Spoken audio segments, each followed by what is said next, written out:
Big thanks go out to Tywa for supporting today's video via Patreon. Ureni of the Unwritten versus Octavia, Lazav and Ishin.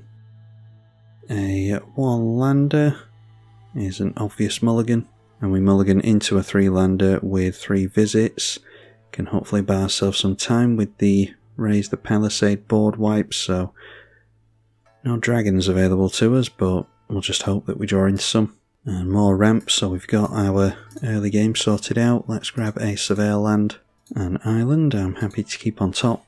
Lazav makes it into play on turn 2, and the mono blue player gets down a turn 2 spell as well, search for as counter. And our Surveyor land reveals another island. I think we're okay to get rid of an island and try to get closer to dragons. We all get a turn 2 spell, Boros Signet over here. Lazav swings in at us and decides to exile the Verdant Catacombs, but more importantly gets a clue token and sacrifices the clue to draw a card, triggers the Lazav, but doesn't have a creature that he can become a copy of at the moment. The bad thing about Lazav is that it needs to be the same copy that stays in play, so if we bounce it with this, he'll lose access to all the stuff that he exiled with the original copy. Search for as counter seems to have surveilled an island into the bin. Noteworthy that his turn 1 play was a Castle Ventress, 4-tap scry 2, and driven to another land anyway, might be able to use that spot removal. Let's go for the Kodama's Reach. Priority held up by the Dimir player and by the Octavia player. Noteworthy we don't have any more basic islands left in the deck. Threw one away and played one. Talisman of Hierarchy from Ishin, followed by Adeline, is a really good creature. If we see some decent creatures during the next turn cycle, then it might be worth going Raise the Palisade just to slow the game down a little bit. Echoing Truth coming from, at the beginning of combat, the mono blue player, going to bounce the Lazav. So see if the Dimir player wants to use any counter magic to keep that from happening. He does not, so might just replay the Lazav here, and that's exactly what he does. Uses the enchantment to throw away a Brain Surge this time and continues to make lands. Plays an Anticipate after that. Look at the top 3 cards, one into your hand, the rest on the bottom. He's obviously trying to get as many instants and sorceries into the bin as he can, which does include counter magic unfortunately for us. So we're probably taking a turn off next turn. Dragonlord Servant isn't the worst. Priority only being held up by the mono blue player this time. And we're just holding up Boseiju, I think. Carmen, Cruel Sky Marcher is a really good one to bounce back. And as long as Ishin is getting threats down, it encourages the 2 control players to make use of their interaction. Adeline is a 2-4 and will likely swing in here. Only going to keep one of his tokens though. Takes the 2-4 in against the 2-3 Lazav, but Adeline's about to get bigger, so it turns itself into a 5-4 upon the tokens entering. We block one of the tokens of course, and Lazav allows the damage through, goes down to 34, Adeline now a 4-4, couple of humans remain. Wayfarer's Bauble for the Dimir player, and I doubt he's going to crack it straight away, unless he wants to seem like less of a threat. Okay, I don't mind him tapping out his mana right away. Carmen sees a sacrificed permanent, so a plus counter and gain a life. The only permanent Carmen can reanimate at the moment is the Bloodstained Maya, so it might be worth Lazav swinging in just to exile this thing. Doesn't have to attack in over here, he can attack anywhere and get rid of this still. Does decide to swing in to the right. Exiling anything from here would help to keep this from being discounted as well. Exiles his own Wayfarer's Bauble though. Yeah, I'm not sure what the idea was there with the Wayfarer's Bauble, but either this graveyard or this graveyard would have made more sense. Not surveilling anything into the graveyard this time. And plays a Treasure Vault, so that is XX tap, sack, create X treasure tokens. Noteworthy it is an artifact land as well, I always forget that. Alright, so just continuing to play at instant speed. There's a Mana Vault. We could afford our commander here anyway. We're just playing it straight into counter magic I think. But if we play the land, that means we add command attacks to this, so it will be 9 mana. Hopefully that stays in place, so it will be 8. And then we play this next turn is 3, 4, 5, 6, 7, 8. Can play it even without the Servant. So let's try and get this counter magic out of their hand. Haven't seen a Cavern of Souls yet for the deck, unfortunately. Alright, it is allowed into play, that's why you try your luck. Don't have haste at the moment, unfortunately. Oh, and we whiff as well, that's really bad. I don't think we need to play the mana vault here, so yeah, I should have left up green mana actually. I didn't count the mana correctly. Should have left it up for Boseiju, but I'll just leave it at that. Inquisition Rosette. Whenever the equipped creature attacks, you get a 2/2 token. It gives all attacking creatures menace as well, which is good for the Adeline. Winota triggers on non-humans, of which they've only got Carmen, so should get a free human out of that when it attacks. Carmen swings to the right and will be allowed to reanimate the land. Adeline turns in at us. We'll just take the damage here, I think. See what happens with Winota before we decide. Adeline going to be buffed up to an 8 power creature. And managed to get himself into off the Winota and Adriana. So melee doesn't trigger when it enters attacking, but it's something we'll have to be concerned with next turn, so I think we have to prioritise Raise the Palisade. It's noteworthy that there is a Minas Morgul here as well, which can put a shadow counter on something, but I don't think they've done that yet. So now the blue player is doing something, and Evacuation returns everything. I mean, that's not the end of the world for us, because we just want to recast that anyway, and it saves our Raise the Palisade. So that slows the Ishin player right down. 2 control players in play, the game's gonna automatically last longer. That's obviously what a control player wants to do. Lazav into play again, cracks the clue for a land, and decides to quit because he can't get into said lands apparently. So that's 1 fewer control players we have to worry about. Throws an island into the bin. He has 4 instants in the bin at the moment, 4 cards in hand. Didn't counter our commander previously, so might be safe to assume that he doesn't have the counter. We'll play Boseiju as a land, and let's try the Servant. Priority still being held up though, and decides to let it in again. Okay, and we've got the Ancient Silver Dragon. I'm just going to take while we've got the chance. Probably not going to get to swing in with it, but we'll try it next turn. At least if this is in play, it's going to be a Lightning Rod and draw attention away from the Ureni. There's a Vault of the Archangel here as well, which can give Death Touch and Lifelink. But Ishin is just rebuilding his previous board, I think. Yeah, can maybe go for the melee creature and the Adeline here. Okay, decides to play Carmen because with the fetches in the graveyard, that's a means of ramp. And plays Winota now, curiously. I would have thought he would play Adeline. I mean, Adeline can trigger on any creature swinging in, so maybe he just wants the bigger creatures, so it's easier to turn sideways. Mono blue player is going to continue to be annoying. Pongify not on the Silver Dragon. Return our commander to the command zone. So I'm guessing he can bounce the Silver Dragon. Nope, that is Scry 2 on the Ventress. As counter throws away a Quicken, so 1, 2, 3, 4, 5, 6. As counter flips around as well. So 2 more instants in the bin to get the discount here. 3 cards in hand after a land. And Asleep will freeze all of our stuff. That is a sorcery though. And after that it is a Bluster Squall. Tap a creature you don't control. Allows him into the Octavia. Cast that on the Carmen. So what can we do here? We can use Seize the Day to untap this and draw more cards, which I think I might do here. Play a Forest for the turn. Yeah, I think I'll use the Mana Vault to cast Seize the Day. So let's go through to the attack phase now, and hopefully draw a decent number of cards with this. Definitely attack into the right. And we've got 3 cards in hand at the moment. Looks as though we are dealing damage, so the Silver Dragon manages to hit, and we jump up to a bunch of cards in hand. Magmatic Hellkite can take this thing down, which would probably be a good thing. Seagate Restoration gives us an unlimited hand size as well.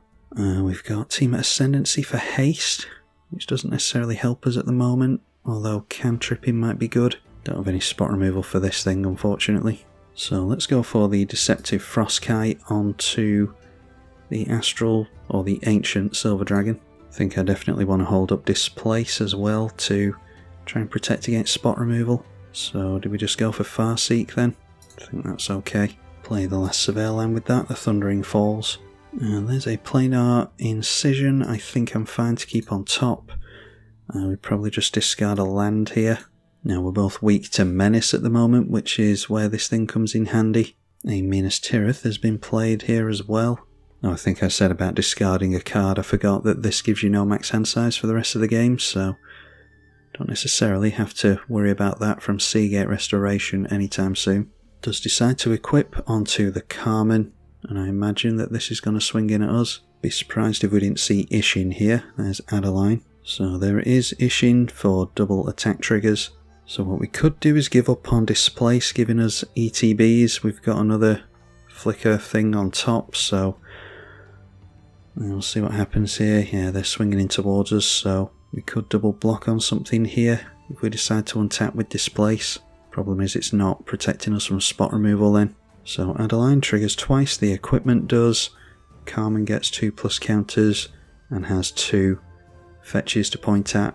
Adeline does get fewer tokens now per resolution because of having fewer opponents to play against, but attacks us with that as well. So we're definitely going to have to look at the Raise the Palisade next turn, I think. And we'll see what Winota gets our opponent. Slams down with that, and a Nimpa Carl, which does not enter with Menace but does have Indestructible. So maybe he could have had this resolve last in order to give the stuff that enters Menace. Also got his hands on a Hero of Blade Hold. Looks as though all of this is attacking in at us, well, for the most part. Cracking both of his fetches will buff this up to a 4/4 with Flying and Menace. I think I'd rather kill off the Winota at this point, because if we're looking at bouncing next turn, then we'd rather just not see Winota again. So we'll try the Displace, might as well untap both of these. Like I said, unfortunately not going to get the ETBs, but hopefully can make a double block. And that successfully untaps those, so we go through to the blocking phase. Octavia I don't think can block anything. He'll just be getting a couple of those Adeline tokens because they had to attack him. Yeah, we've got everything attacking us, so double block with the 2 8/8s onto a Winota. It doesn't have any kind of Death Touch or anything, and they can't afford Death Touch off the Vault of the Archangel. So that means we're taking 4, 5, 6, plus 4 is 10, 11, 14 isn't the worst. We could chump block this thing if we wanted to, but I think it's best not to. Now time to see if the mono blue player can do anything. 2 cards in hand, has access to the Azcanta still. Doesn't look like it, so hopefully he's going to be taking a turn off here in order to get something into hand. And then plays a Treasure Hunt, reveal cards from the top until you reveal an on-land. And doesn't have another creature to target with his Octavia. Shows us an Arcane Signet. So just throws that into play immediately. Still the 2 cards in hand. And we'll just hope that he can't do anything. He can still easily replay his commander even after we bounce it. The Mana Vault we are not going to bother untapping. And we know we have the Planar Incision. So I think we just have to try and go for Raise the Palisade before we decide on any attacks, because we might want to hold back blockers. And obviously name Dragon with that. We're going to bounce back our own Goblin and Ape, but hopefully won't matter. We'll have a couple of 8/8s left, and that is successful. So we might as well swing in at this point. And it could be 16 damage over here, so that he's down to 11, and we maybe take him out next turn, but Ishin is looking like the threat at the moment. So we get 2 Ancient Silver Dragon triggers, and chances are we're going to draw a lot of cards here. There is Fierce Guardianship we might want to keep hold of. Got more Flicker, some spot removal, fast mana, in fact a decent amount of mana. Could blow up all the artifacts with this as well if we wanted to, which might be an idea. And if we're going to do that, it might be worth doing before we play the Sol Ring and the like. So let's hope that we can get some untapped lands in with the Sky Shroud Claim. In fact, I should have held up a red mana there. Yeah. Ugh. Misclicked. Should have held this up and tapped this down instead, because we've only got the Tiger. Because what I was looking at doing there was having the 3 mana held up. Oh, we've got a land to make anyway, that's good. Yeah, wanted double red for the Brotherhood's End to blow up artifacts. So do we have a red in hand? We do. Let's go Volcanic Island. And now we can go double red and get rid of the artifacts. And that not only gets rid of rocks, but it gets rid of the Rosette as well, which was going to be an issue for us. So after that, it can be the Sol Ring. Could maybe have held up the spot removal or the flicker, but we'll just hope it doesn't matter here, because it's not really the end of the world if we end up losing these. We've already done the damage with them. Would be good to see a last March of the Ents at this point, because we've got a lot of creatures in hand. Might be worth just trying to draw into that next turn and go off with ETBs. Carmen re-entering play again, and then plays the hero of Bladehold. He's going to just try and outrace us and go wide. It's noteworthy that we've only got 36 cards left in the library, so there's every chance that we deck ourselves next turn. A catalogue is draw 2, then discard for the blue player. A sleight of hand has entered the graveyard as well, so I'm guessing he just cast that.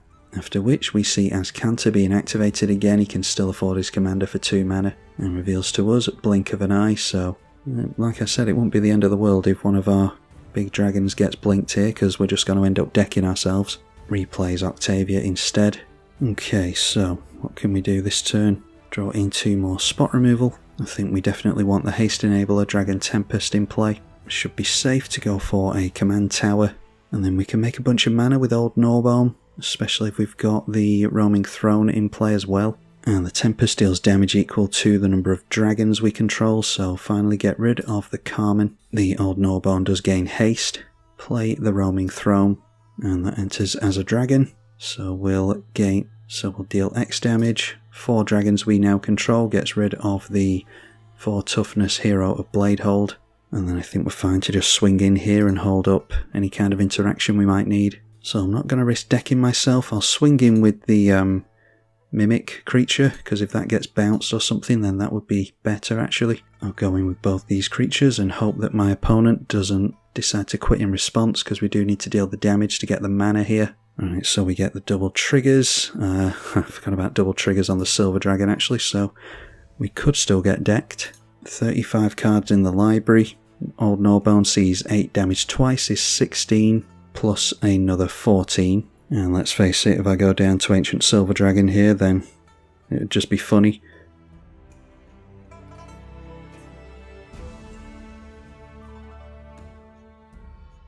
Alright, we only draw 3 cards on the first trigger, so we're not going down. Plummet down to 16 on the other one though. So let's have a look at what we've got. Still don't have Last March of the Ents, unfortunately, to cheat all this into play. But we've got Aggravated Assault, which is a combo, so yeah, as long as we can keep Old Gnawbone in play, we've just got infinite mana and combats here. So let's do it. That comes into play. We pay 5 mana into it. It will untap all of our creatures and give us an additional combat. And just to make sure, we'll get this Savage Ventmaw into play, which also combos off with it. And this player scoops because he sees the writing on the wall. Let's actually get double damage in first with the Tyrant. And when that enters, we have 5 dragons. So the Tempest will deal 5 damage doubled by the Tyrant is 10. So they go down to 17, that gains haste. And just for the fun of it, we'll play this as well. Do appreciate the mono blue player deciding to play this out. But we should have it here. Just need to make sure not to swing in with the Silver Dragons again. But yeah, just decides to leave it there. So we have 6 dragons doubled up to 12. They go down to 5. And then we swing in for the victory. Old Gnawbone generates a bunch of mana, as does the Savage Ventmaw.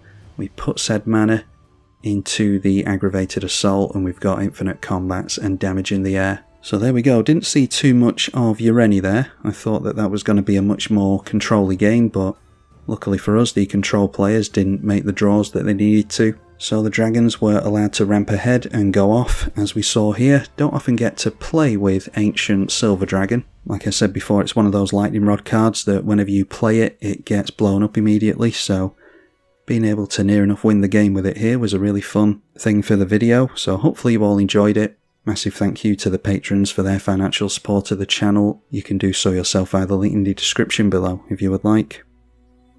I'm tribalkai. Thank you for watching.